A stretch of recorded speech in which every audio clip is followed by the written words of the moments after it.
욥기 8장을 보십시다.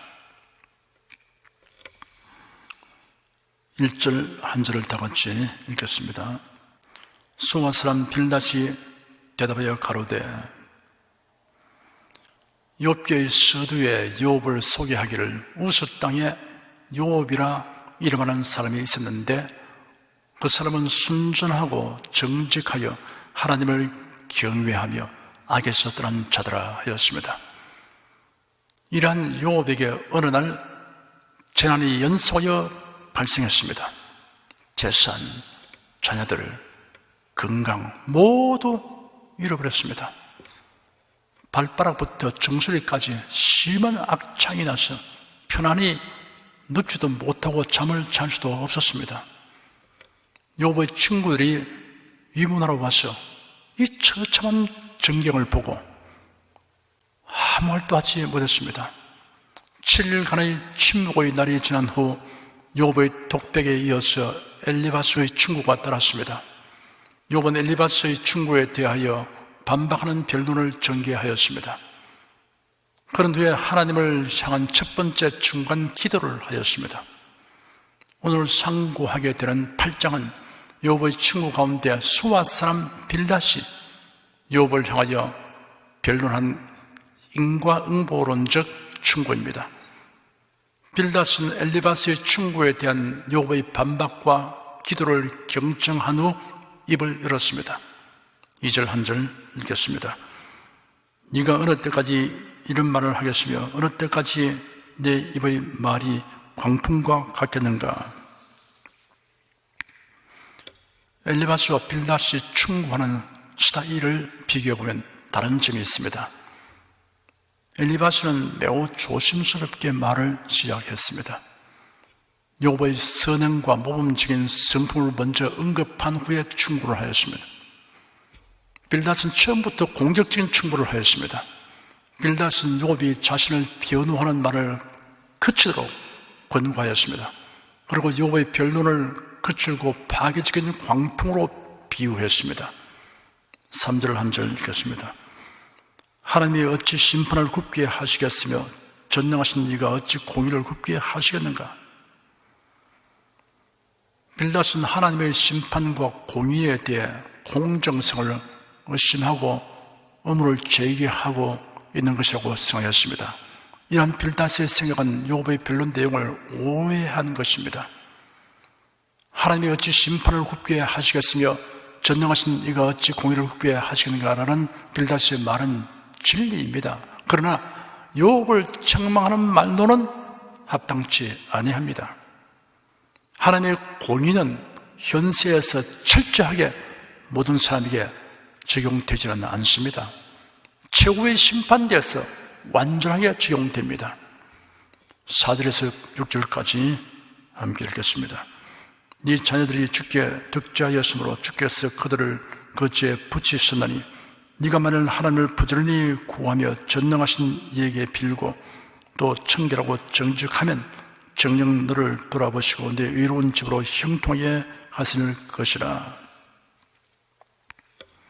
빌닷은 욥의 자녀들에게 닥쳐온 재난 역시 그들의 죄로 말미암은 것이라고 지적하면서 욥의 신앙과 행위에서 온전하게 되면 하나님이 돌아보시고 형통케 하실 것이라고 말했습니다. 그런데 사실은 욥기의 서두에서 욥은 순전하고 정직하여 하나님을 경외하며 악에서 떠난 자라고 소개되었습니다. 빌닷은 욥의 본질보다 욥이 처한 외적인 상황에 의해서 판단하고 충고하였습니다. 그 사람의 신앙 상태를 도외시하고 그가 처한 상황으로서 판단하는 것은 그리스도 밖에 있는 사람들이 하는 행위입니다. 하나님을 부지런히 구하며 전능하신 이에게 빌고 또 청결하고 정직하면 이라는 표현은 신자가 갖추어야 할 두 가지 사항을 말해줍니다. 그것은 믿음과 행위 또는 교리와 윤리입니다. 기독교 신앙은 교리와 윤리 두 방면에서 모두 성경적이어야 합니다. 7절 한 절 읽겠습니다. 내 시작은 미약하였으나 네 나중은 심히 창대하리라. 빌닷은 욥이 온전한 신앙 상태를 갖추면 이러한 전제 조건 아래 이 말을 하였습니다. 그리고 욥에게는 적절한 충고가 아닙니다. 마치 요한 3서 2절을 그릇되게 이해하고 있는 것과 유사합니다. 사랑하는 자여, 내 영혼이 잘됨 같이 네가 범사에 잘되고 강건하기를 내가 간구하노라 라는 말씀을 영혼이 잘되면 범사도 잘되고 강건하게 된다는 공식으로 오해하지 말아야 합니다. 영혼이 잘되어도 생활의 곤란을 겪거나 육체가 고통 중에 있는 성도들이 있습니다. 반면에 영혼은 비참한 상태에서도 생활이 번영하고 건강한 사람도 얼마든지 있습니다. 영혼이 잘되지 못한 사람이 범사가 번영하고 육신이 강건한 것은 구원을 얻는 데 오히려 장애물이 될 수 있습니다. 이런 사람에게 전도해보면 대체로 이런 저해 거절하든지 심지어는 심하게 핍박합니다. 현실 생활 상태나 육신의 상태가 영혼의 상태를 나타내는 것은 결코 아닙니다. 생활에 곤란이 있고 육신이 건강하지 못할지라도 예수를 믿고 사랑하는 사람은 영혼이 참으로 잘된 사람들입니다. 사도 요한은 가이오를 향하여 사랑하는 자여, 네 영혼이 잘됨 같이 라고 말했습니다. 가이오의 영혼은 잘된 상태에 있음을 사도 요한이 인정하는 말입니다. 그리고는 네가 범사에 잘되고 강건하기를 내가 간구하노라 하였습니다. 영혼이 잘된 네가 범사에 잘되고 강건하기를 내가 간구한다는 뜻입니다. 영혼이 잘되는데 엄청난 복을 주신 하나님을 생각하면서 범사가 잘되고 강건하게 되기를 주저없이 간구하라는 뜻이 그 가운데 있습니다. 영혼이 잘되기 위한 것이 예수를 믿는 목적입니다. 그리고 영혼이 잘된 성도는 비록 범사가 곤란하고 육신이 건강치 못해도 영혼이 잘된 것만으로도 만족하고 감사할 수 있습니다. 비록 원치 않은 고난이 범사와 육신에 있다고 하더라도 이를 부끄러워하지 않습니다. 능히 감내하고 극복할 수 있습니다. 영혼이 잘 되었기 때문입니다. 여러분, 영혼이 잘 되었다는 기쁨과 행복을 누리면서 범사도 잘 되고 강건하게 되기를 간절하게 구하시기 바랍니다. 담대하게 구하시기 바랍니다. 사랑하는 여러분에게 질문하여 봅시다. 여러분은 진실한 마음으로 예수 그리스도를 믿습니까? 예수 그리스도를 사랑하십니까? 여러분은 영혼이 잘된 사람들입니다. 빌닷은 욥에게 네 시작은 미약하였으나 네 나중은 심히 창대하리라 하였습니다. 이 구절은 보편적으로 모든 성도들에게 두 가지 의미를 가집니다. 첫째는 소망적인 약속입니다. 이 말씀을 믿음으로 받아들이고 적극적이고 능동적인 생활을 해야 합니다. 둘째는 성도들에게는 누구에게나 시작은 미약하여서나 나중은 심히 창대하리라 라고 말할 수 있습니다. 결말이 천국이기 때문입니다. 8절에서 10절까지 함께 읽겠습니다. 청컨대 너는 옛시대 사람에게 물으며 열조의 터득한 일을 배울지어다. 우리는 어제부터 있을 뿐이라 지식이 망매하니 세상에 있는 날이 그림자와 같으니라. 그들이 네게 가르쳐 이르지 아니하겠느냐?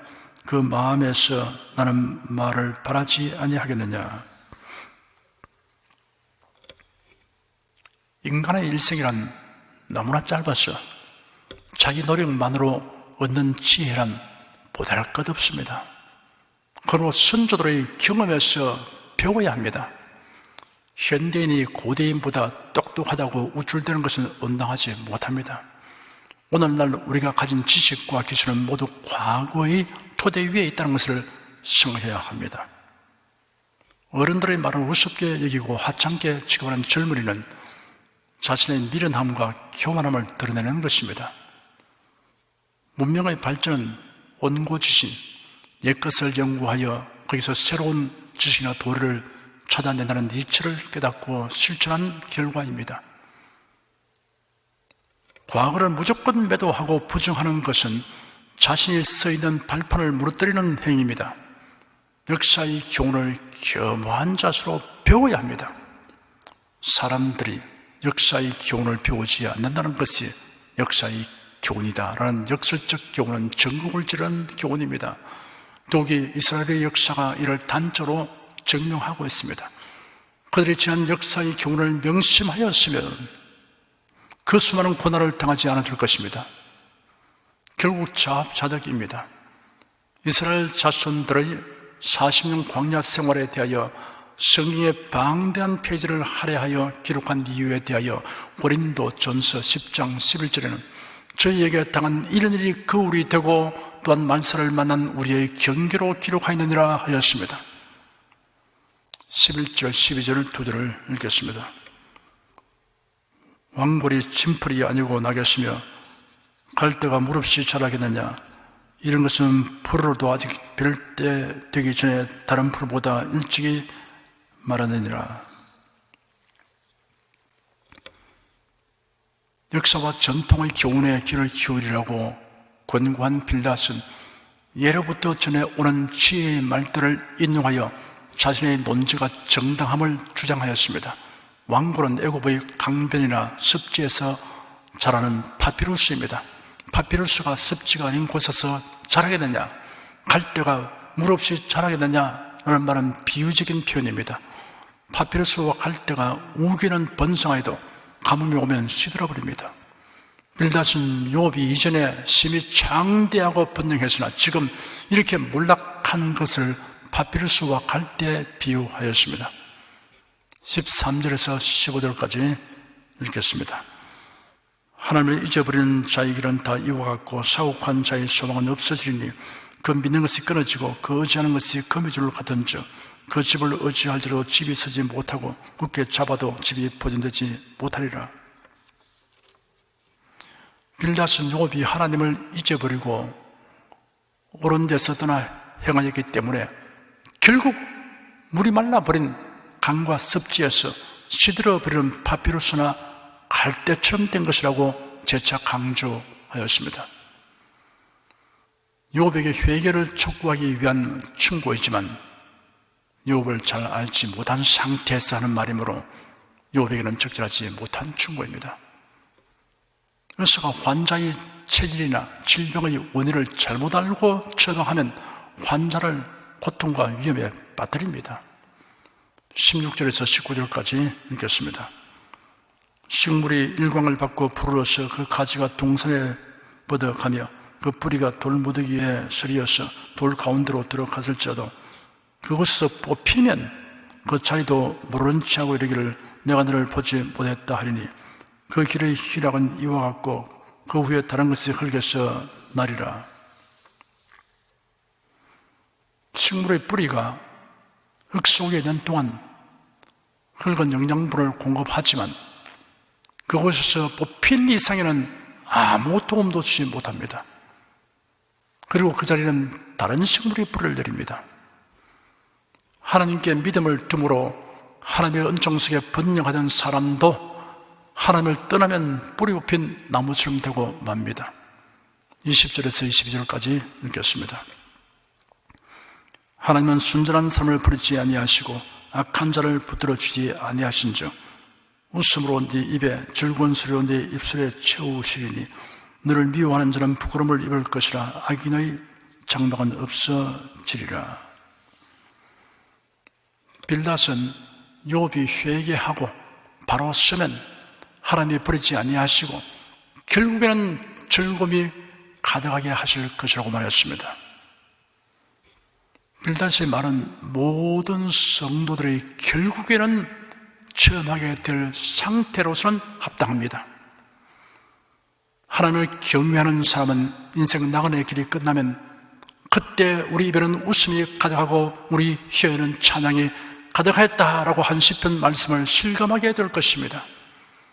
반면에 회개하는 자를 미워하는 자는 부끄러움으로 옷 입고 그가 의지하던 것이 없어질 것이라고 하였습니다. 창조주이시며 구속자이신 하나님을 경외하는 자는 비록 고난이 많을지라도 영원한 의미와 가치를 생산하며 살다가 결국 천국에서 살게 됩니다. 기도하겠습니다. 사람이 감당할 시험 밖에는 너희가 당하는 것이 없나니 오직 하나님은 미쁘사 너희가 감당치 못할 시험당을 허락지 아니하시고 시험당을 주며 또한 피할 길을 내사 너희로 능히 감당하게 하시는 하나님 말씀을 신뢰합니다. 피할 길을 주시든지 감당할 능력을 주시든지 하나님은 하나님의 택하신 자녀들을 위하여 하나님의 지혜와 권능으로 승리하여 주니 감사합니다. 고난을 당한 성도들의 마음 눈을 밝혀주셔서 더 넓게 더 멀리 볼 수 있게 하여 주시옵소서. 하나님이 우리를 구원하시고 계획하시고 승리하시며 희생하신 일들을 생각하면 우리는 어떤 상황에서도 하나님의 선하심과 사랑을 믿을 수 있습니다. 하나님은 하나님을 신뢰하고 사랑하고 믿는 자들의 소원과 간구를 결코 무시하지 아니하시며 최선의 길로 응답하여 주는 참 좋으신 아버지심을 우리가 늘 체험하고 간증할 수 있도록 하여 주시옵소서. 예수 그리스도의 이름으로 기도드립니다. 아멘.